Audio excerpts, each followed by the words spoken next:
नमस्कार दोस्तों, आज हम आपको एक ऐसे आदमी की कहानी बताने जा रहे हैं जो 438 दिनों तक समुद्र में फंसे रहने के बाद भी जीवित रहा। आइए जानते हैं यह कहानी जो साल्वाडोर अल्वारेंगा की है। जो साल्वाडोर अल्वारेंगा का जन्म 1977 या 1978 के आसपास अल साल्वाडोर के अहुआछापान में हुआ था। उनकी माता का नाम मारिया जूलिया अल्वारेंगा था। उनके पिता का नाम जोस रिकार्डो ओरेलाना था। परिवार के पास अहुछापान में एक दुकान और आटा चक्की थी। उनके कई भाई भी हैं जो संयुक्त राज्य अमेरिका में रहते हैं। अल्वारेंगा की कठिन परीक्षा 18 नवंबर 2012 को शुरू हुई। यह तब था जब वह और एजेकियल कोर्डोबा नामक एक साथी मछुआरे ने गहरे समुद्र में मछली पकड़ने की 30 घंटे की शिफ्ट के लिए अपने मछली पकड़ने वाले गांव को छोड़ दिया। उनका इरादा सेलफिश, मार्लिन और शार्क को पकड़ने का था। जब उनकी नाव समुद्र में लगभग 20 मील दूर थी तब एक भयंकर तूफान आया। यह 5 दिनों तक चला। दोनों मछुआरे मदद के लिए घबराकर अपने शहर वापस चले गए।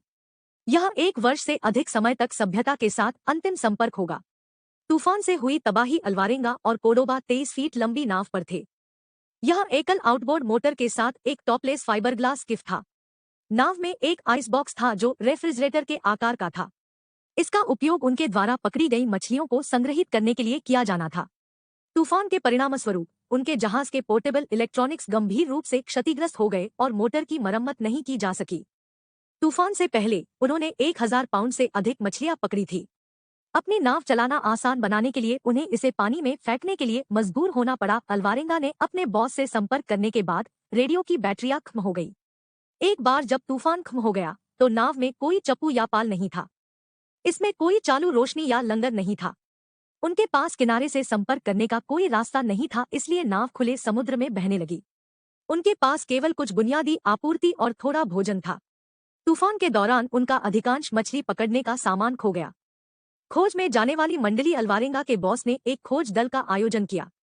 उन्होंने लापता लोगों का कोई सबूत ढूंढने की कोशिश में कई दिनों तक समुद्र में खोजबीन की। खोज के आरंभ में इसे कुछ दिनों के लिए रद्द करना पड़ा क्योंकि समुद्र पर दृश्यता बहुत कम थी। अल्वारेंगा और कोर्डोबा की खोज कुछ हफ्तों के बाद बंद हो गई। समुद्र में फंसा हुआ अब दोनों मछुआरे एक नाव में फंस गए थे जहां समुद्र उन्हें ले जा रहा था। जल्द ही दिन हफ्तों में बदल गए। अल्वारेंगा और कोर्डोबा ने जहाज पर मौजूद थोड़ा सा भोजन जल्दी से खा लिया। फिर उन्होंने समुद्र से भोजन इकट्ठा करना शुरू कर दिया। अल्वारेंगा अपने नंगे हाथों से जेलीफिश से लेकर कछुए, मछली और समुद्री पक्षी तक सब कुछ पकड़ने में सक्षम था। वे पानी में तैरते भोजन के टुकड़े भी प्राप्त करने में सक्षम थे। वे वर्षा से पीने का पानी प्राप्त करने में सक्षम थे। कठिन समय में उन्हें कछुए का खून पीने के लिए मजबूर होना पड़ा। उम्मीद खो देना। कई महीनों तक समुद्र में रहने के बाद कोर्डोबा ने आशा खो दी। उसे लगा कि उन्हें कभी बचाया नहीं जा सकेगा। कच्चा खाना खाने से कोर्डोबा बीमार हो गए। फिर उसने खाने से इनकार कर दिया और अंततः भूख से मर गया। इसके बाद अल्वारेंगा ने खुद को कोर्डोबा की लाश से बात करते हुए पाया। उसने लाश को नाव से निकालने का फैसला किया। 5 दिन बाद उसने उसे पानी में डाला और देखा कि नाव शरीर से दूर चली गई है। अल्वारेंगा इस वास्तविकता से अभिभूत महसूस कर रहा था कि वह अब प्रशांत महासागर में एक नाव पर सचमुच अकेला था। उसने आत्महत्या के बारे में सोचा। अल्वारेंगा ने कहा कि उनका ईसाई धर्म उन्हें ऐसा कुछ करने से रोकता है। जीने के लिए दृढ़ संकल्प कोर्डोबा की लाश को पानी में डालने के बाद अल्वारेंगा ने न मरने का निश्चय कर लिया। फिर उन्होंने अपने हाथों, चाकू और छुरी का उपयोग करके समुद्र से भोजन प्राप्त करने की एक प्रणाली विकसित की। अल्वारेंगा पक्षियों को पकड़कर नाव पर रखता था और फिर उन्हें भोजन के रूप में उपयोग करता था। उन्होंने अपने लिए मनोरंजन बनाया। अल्वारेंगा अपने द्वारा पकड़े गए पक्षियों के विरुद्ध फुटबॉल खेलता था। अल्वारेंगा भी सावधानी से उसकी नाव के पास तैरता था। वह शार्क की तलाश के प्रति बहुत सतर्क था। भूमि बनाना। अल्वारेंगा ने लोगों को बताया कि उसने समुद्र में अपने समय के दौरान कई ट्रांसोशनिक कंटेनर जहाज देखे हैं। वह उनका ध्यान आकर्षित करने में असमर्थ था। अल्वारेंगा चंद्रमा की कलाओं की गिनती करके गुजरते समय को मापेगा। अपने 15वें चंद्र चक्र की गिनती के बाद उन्होंने भूमि देखी। यह एक छोटा और उजाड़ टापू था। अल्वारेंगा मार्शल द्वीप समूह का एक सुदूर कोना देख रहा था। दिन था 30 जनवरी 2014 और उसने तुरंत अपनी नाव छोड़ दी। अनेक भावनाओं से भरकर वह तैरकर किनारे पर आ गया। एक बार वहां अल्वारेंगा को समुद्र तट पर एक घर मिला जिसका मालिक एक स्थानीय दंपति था। वह 438 दिनों तक अपनी नाव पर समुद्र में रहा था।